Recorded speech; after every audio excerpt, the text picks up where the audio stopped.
নমস্কার, আমার নাম সায়ন মহারত্ন। আমি পুরুলিয়ার ছেলে। আমি 2012 সালে উচ্চ মাধ্যমিক পাশ করি পুরুলিয়া জেলা স্কুল থেকে, এবং সেই সালে আমি এমবিবিএস কোর্স জয়েন করি মেডিকেল কলেজে, ক্যালকাটা মেডিকেলে।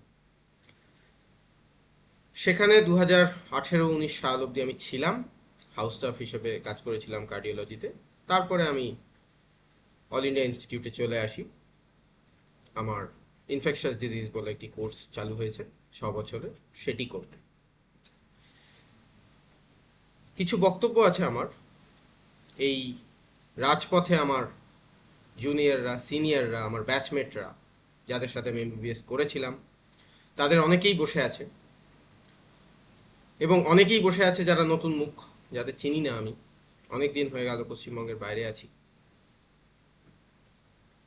কেন আমরা পশ্চিমবঙ্গের বাইরে আছি সে কিছুক্ষণ পরে বলছি, কিন্তু কেন আজ তারা রাজপথে, এটা বলা প্রয়োজন।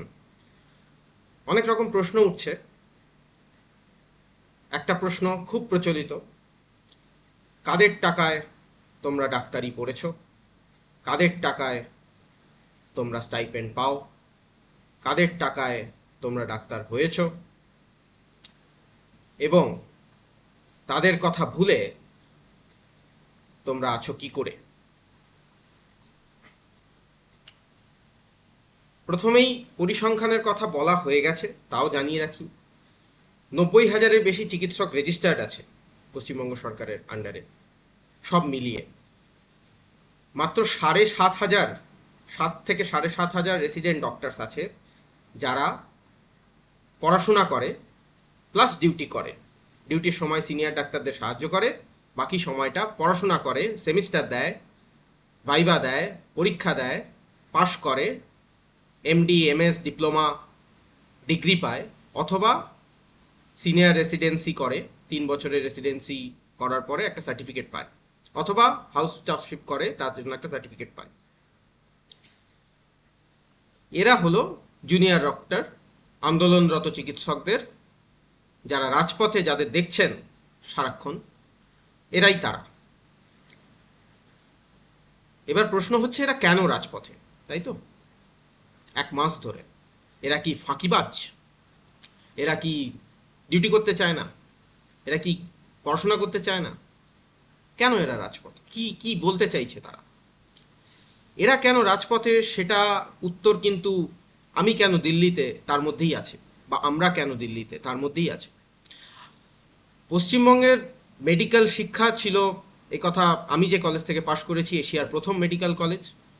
পশ্চিমবঙ্গের মেডিকেল শিক্ষা যথেষ্ট উন্নত মানের ছিল, এখনও রয়েছে। কিন্তু তাও একটা বিশাল সংখ্যক মানুষ রাজ্যের বাইরে পাড়ি দিচ্ছে উচ্চশিক্ষার জন্য, মেডিকেল উচ্চশিক্ষার জন্য, এবং যারা রাজ্যের বাইরে উচ্চশিক্ষা নিচ্ছে তারা রাজ্যে ফিরতে চাইছে না। আপনাদের কেন মনে হয় এই ঘটনাটি কেন ঘটছে? কেন মানুষ বেরিয়ে যাচ্ছে, আর কেন মানুষ বেরিয়ে যাওয়া মানুষ আর ফিরতে চাইছে না মেডিকেল এডুকেশনের মধ্যে, মেডিকেল সিস্টেমের মধ্যে? খুব কঠিন তাদের পক্ষে ফেরা, চাইছে না। কঠিন সিদ্ধান্ত হয়ে যাচ্ছে, মানুষ 2বার ভাবছে, 3বার ভাবছে। কারুর ভালো লাগে না দিল্লিতে থাকতে, কারুর ভালো লাগে না উত্তর ভারত, এক বাঙালি হিসেবে উত্তর ভারতে থাকতে কারুর ভালো লাগে না। কারুর ভালো লাগে না, দিল্লি বাঙালিদের কাছে অনেক বড় বিদেশ, সেখানে থাকতে কারুর ভালো লাগে না। কেন আছে মানুষ বেরিয়ে গেছে কেন? এই জিনিসটা বুঝতে গেলে আমরা যখন উচ্চ মাধ্যমিক দিয়ে ঢুকেছিলাম মেডিকেল কলেজে 2012 সালে, তখন ওই নামটা আমাদের সামনে, আমি তো ছিলাম খুব, না দাদা পলিটিক্স টলিটিক্স থেকে একটু দূরে থাকি, পড়াশোনা করি, এরকম গোছের। পলিটিক্স থেকে দূরে থাকা যায় না, তার কারণ দূরে থাকতে থাকতে পলিটিক্সেরই শিকার হতে হয়, এবং তখনই বোঝা যায় যে তুমি কোন পক্ষে, তোমার পক্ষে কে আছে। সেটিই ঘটেছে মেডিকেল কলেজেও। আমরা দেখেছি দুর্নীতিগ্রস্ত, আপাদমস্তক দুর্নীতিগ্রস্ত মানুষের কাছে কেমন পদানত, কেমন মাথা নিচু করে থাকে আমাদের উচ্চ স্তরের যারা প্রফেসর বা প্রিন্সিপাল, এই পদাধিকারীরা। আমরা তখন থেকেই সেটা লক্ষ্য করেছিলাম যে কার ছবি থাকে প্রিন্সিপালের ঘরে, কে সব কিছু নিয়ন্ত্রণ করে, কিসের ভিত্তিতে করে, কোন যোগাযোগের ভিত্তিতে করে, কোন পার্টির লোক। সেই দুর্নীতি এখন, সেটি তো ছিল ক্ষমতার আস্ফালন, এক প্রকার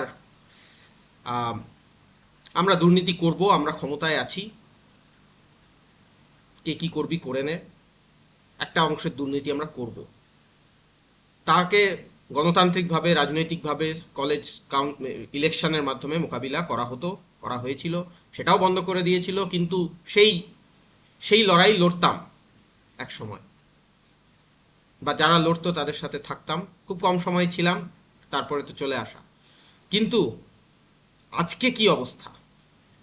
আজকে সেই অবস্থা এমন জায়গায় দাঁড়িয়েছে যে এই সরকারের এই দুর্নীতির সাথে স্বাস্থ্য পরিষেবা দেওয়া অসম্ভব হয়ে দাঁড়িয়েছে।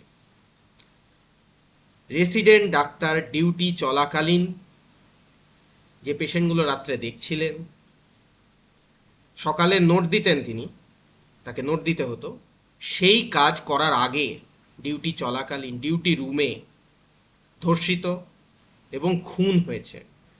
অকল্পনীয় ঘটনা, পৃথিবীতে অকল্পনীয় ঘটনা। হাসপাতালে চিকিৎসক ডিউটি চলাকালীন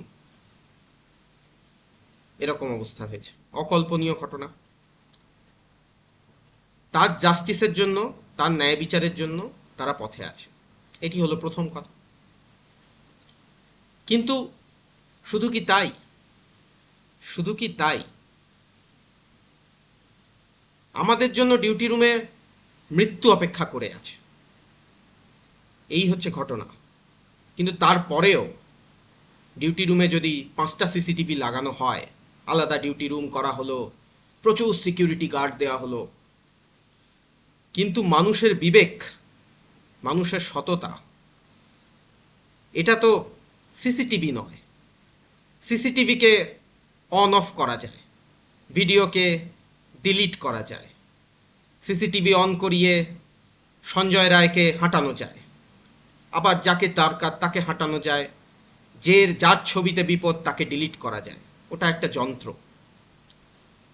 কিন্তু যে মানুষগুলো নিয়ন্ত্রণ করছে, তাদের বিবেক, তাদের সততা, এগুলো কে নিয়ন্ত্রণ করবে? এগুলো কোন মেশিন দিয়ে, কোন সুইচ দিয়ে আমরা নিয়ন্ত্রণ করতে পারবো, বা কেউ নিয়ন্ত্রণ করতে পারবে? কেউ পারবে না। সুতরাং দুর্নীতিগ্রস্ত মানুষের, যার বিবেক নেই, জলাঞ্জলি দিয়েছে, যার মেরুদণ্ড নেই, তাকে তো প্রতিস্থাপন করতে হবে, নইলে আমরা কি করে পরিষেবা দেব? কি কি চলছে? বিশাল বিশাল টাকার অঙ্কে স্ক্যাম চলছে, অনেক তথ্য বাইরে এসেছে। ইমপ্ল্যান্ট মেটেরিয়াল, তারপরে দেহ লোপাট করা, আরো কত জঘন্য জঘন্য ব্যাপার সেসব এসছে। কিন্তু শুধু কি আরজি কর? হাসপাতালের যে সমস্ত ইকুইপমেন্ট, ওষুধ, সবকিছুর গুণগত মান, সেগুলোতে কি কারচুপি হচ্ছে না? আপনারা ভাবতে পারেন কারচুপির অঙ্কটা, টাকার অঙ্কটা কতটা হতে পারে? আমার তো মনে হয় এর থেকে বড় স্ক্যাম নেই পশ্চিমবঙ্গে, যা হয়তো ঘটে চলেছে। তারপরেও শুধু কি স্ক্যাম, শুধু কি টাকা চুরি? না। শুধু কি টাকা নয় ছয়? না।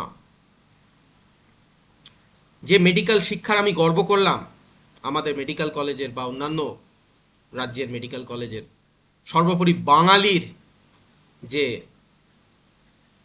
শিক্ষা, মেডিকেল শিক্ষা, চিকিৎসা শাস্ত্র সম্পর্কে, চিকিৎসা শাস্ত্রের উপর যে দখল, ক্লিনিক্যাল সায়েন্সের প্রতি যে দখল, সেই দখলের যে অবনতি, তার দায়িত্ব কে নেবে? কি করে হচ্ছে? পাশ করিয়ে দেব, অনার্স পাইয়ে দেব, হোয়াইটনার দিয়ে ভাইভার নাম্বার চেঞ্জ করে দেব। শাসক দলের সাথে থাকো, সব হয়ে যাবে। আর যদি ওদিকে যাও তাহলে কিন্তু ফেল করতে পারো, ইন্টার্নশিপ কমপ্লিশন নাও হতে পারে, লাইসেন্স নাও পেতে পারো, ডাক্তারি কেরিয়ার শুরু নাও করতে পারো, করতে শুরু করলো এমন জায়গায় পোস্টিং দেব, বাপ বাপ বলে পালিয়ে আসবে। এইসব, এই যে থ্রেট কালচার, এটা তো বানিয়ে বলছে না কেউ। আমি বাইরে থাকি, আমি কি করে এত জোরে বলতে পারছি? তার কারণ আমি পুরুলিয়ার ছেলে, পুরুলিয়াতে মেডিকেল কলেজ হয়েছে। আমি যখন জয়েন্ট দিয়েছিলাম তখন যদি পুরুলিয়া মেডিকেল কলেজ হতো তাহলে আমার কলকাতা যেতে হয়তো ইচ্ছা করতো না। আমি এত ঘরকুনো ছিল না। সেই মেডিকেল কলেজ, যে কলেজ পুরুলিয়ায় ছেলে মেয়েদের মেডিকেল শিক্ষা দিতে পারে, সেই কলেজ হয়েছে পুরুলিয়ায়। সেখানে কি চলছে? ওই যে বললাম, একটা কলেজ, ঝাঁ চকচকে ইমারত, 100টা সিসিটিভি কখনো মানুষকে নৈতিকতার দিকে আনতে পারে না, তাকে বিবেকবান করতে পারে না। ঠিক সেরকমই পুরুলিয়ার মেডিকেল কলেজেও ভয়ের একটা পরিবেশ বিরাজ করছে। কি সেই ভয়? সবাই ভয় পাচ্ছে।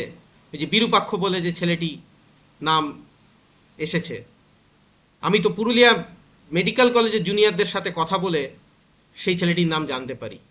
সে কোথাকার ছেলে, কে ছেলে, কেউ আমি জানি না, কিন্তু তার ভয় নাকি মেডিকেল কলেজের ছেলেদের মেয়েদের সাথে মেশা পুরুলিয়ার ছেলে মেয়েদের বারণ। কারণ মেডিকেল কলেজের, মানে আমি ক্যালকাটা মেডিকেল কলেজে, আমাদের মেডিকেল কলেজেই কথা বলছি, সেখানকার ছেলে মেয়েরা নাকি সবাই বাম মনস্ক, তারা নাকি প্রতিবাদী, তাদের সাথে মিশলে সমস্যা আছে। এই রকম ভয়ের পরিবেশ, মিশলেই সমস্যা আছে। একটা হোয়াটসঅ্যাপ গ্রুপে আমরা যদি কোনো একাডেমিক আলোচনা করি তাতেও সমস্যা আছে। আমি তো ছেলে মেয়েদের বলতাম যে আমি যখন পুরুলিয়া আসি আমার সাথে দেখা করিস। আমাদের ছেলেরা এখানে, আমি তো পুরুলিয়ার ছেলে, আমি যখনই কলকাতায় গেছি অনেক রিসোর্স পেয়েছি, আমি আমি সেগুলো আপ্লুত হয়ে গেছি সেগুলো পেয়ে। তেমনি দিল্লি এসে যে রিসোর্স দেখছি, যে এত পরিমাণ রিসোর্স আমি কোনোদিন পাইনি, তো সেগুলো আমি বলবো না আমার আমার রাজ্যের, আমার জেলার ছেলে মেয়েদের যারা ওখানে মেডিকেল পড়ছে? তাদের জানাবো না যে এখানে এইমসের ছেলেটি কি পড়ে, মেয়েটি কি পড়ে? সেইটুকু জানানোর স্কোপটিকেও আক্রমণ করা হয়েছে। আমি তখন বুঝতে পেরেছি যে কতটা ভয়ের পরিবেশ আছে। সব কিছু নিয়ন্ত্রণ হয় তুমি বিরোধী, তুমি ভিন্নমত পোষণ করো, নাকি নয় তুমি আমাদের লোক, তুমি দুর্নীতির বিরুদ্ধে কথা বলবে কি বলবে না। তুমি যদি বলার মতো লোক হও তাহলে তোমার বিপদ আছে।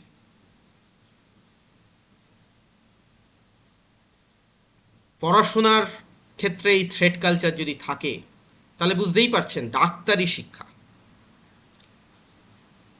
ওদের সাথে থাকলে যদি অনার্স লিখে দেয়, ওদের সাথে থাকলে যদি গোল্ড মেডেল লিখে দেয়, সেই ব্র্যাকেটে লেখাগুলো দেখে তো আপনি যাবেন তার কাছে। ইন্স্যুরেন্স করা থাকুক বা অফিস টাকা দিয়ে দিক, রিএম্বার্সমেন্ট হয়ে যাক, যাই হয়ে যাক, আপনারা তো যাবেন, দেখাবেন, এসি ঘরে বসে থাকবেন 2 ঘন্টা, দেখাবেন তাদের কাছে। মানটা কোথায় যাবে? তাই জন্য ওরা রাস্তায় আছে। আমরা না ফিরতে পাচ্ছি না পশ্চিমবঙ্গে। খুব চাই ফিরতে, সবাই চাই। এখানে যারা আমার কলিগ, যারা বাঙালি, মনে প্রাণে বাঙালি, তারা ফিরতে চাইছে, কিন্তু এই সরকারের সাথে পরিষেবা দেওয়া যায় না, যাবে না। যেটুকু যায় সব সহ্য করে, সবাই সব সহ্য করতে পারে না, সম্ভব নয়। ওই যে বললাম, বিবেকটা সিসিটিভি ক্যামেরা নয়, দুর্নীতিগ্রস্ত মানুষ, তাকে সরাতে হবে। তাদের যারা যারা ক্ষমতায় আছে তাদের সরাতে হবে। দুর্নীতিকে প্রশ্রয় যারা দেয় তাদের সরাতে হবে, এই জন্য তারা রাস্তায় আছে। মুখ্যমন্ত্রীর সাথে আলোচনায় কি বেরোবে কি বেরোবে না আমরা জানি না। একটি সামান্য লাইভ স্ট্রিম করতে তিনি ভয় পাচ্ছেন। তাহলে উনি যদি লাইভ না করতেন তাহলে তো কি ঘটতো আমরা জানি না। ভয়ঙ্কর ব্যাপার।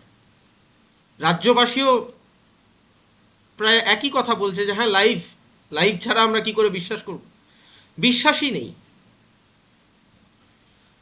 কারোর প্রতি বিশ্বাস নেই। এই স্বাস্থ্যমন্ত্রী থেকে শুরু করে আরজি করের প্রিন্সিপাল পর্যন্ত এবং তার নিচেও কারোর প্রতি বিশ্বাস করা যাচ্ছে না। কি করে ফিরবে কাজের জায়গায়? মৃত্যু অপেক্ষা করে আছে ডিউটি রুমে। কি করে ফিরবে ওই থ্রেট কালচারের মধ্যে? এরা তো সবাই ছাড়া পেয়ে যাবে। আপনি তো বিবেককে অন অফ করতে পারেন না। দুর্নীতিগ্রস্তকে তো আপনি একটা সুইচ টিপে ঠিক করে দিতে পারেন না। দুর্নীতির উপর ভিত্তি করে যারা প্রতিষ্ঠিত তাদেরকে তো একটা জাদু মন্ত্র বলে হঠাৎ করে সবকিছু চেঞ্জ করে দিতে পারেন না। তাহলে ফিরবো কি করে? একটু ভেবে দেখবেন যারা বলছেন যে জনগণের টাকায় আমরা পড়ছি। জনগণের টাকায় সবাই পড়ছে, সবাই, প্রত্যেকে পড়াশোনা করছে। আমার বাবা যে কলেজে অধ্যাপনা করেন তিনি যে মাইনে পান সেটাও জনগণের টাকায়। সেই কলেজে যারা পড়ে স্টুডেন্ট তারাও জনগণের টাকায় অনেক সাবসিডাইজড রেটে পড়েন। সকলে জনগণের টাকায় পড়ান, চাকরি করেন, সব কিছু সব কিছু। আমাদের বেতন হয়, সকলের বেতন হয়, সকলেরই পরিশ্রমের ফলে যে টাকা উৎপন্ন হয় সেটা কি আমরা সবাই একসাথে মিলে মিশে বেঁচে আছি। এখানে ডাক্তাররা শুধু জনগণের টাকায় পড়েছে এই ন্যারেটিভটা চালাবেন না যখন ডাক্তাররা একজোট হয়ে আন্দোলন করছে ঠিক সেই সময়টায়। ধন্যবাদ। অনেক বড় অনেক লম্বা কথা বলে ফেললাম। পুরোটা শুনবেন, যদি প্রয়োজন মনে হয় শেয়ার করবেন, মানুষদের কাছে পৌঁছানো প্রয়োজন।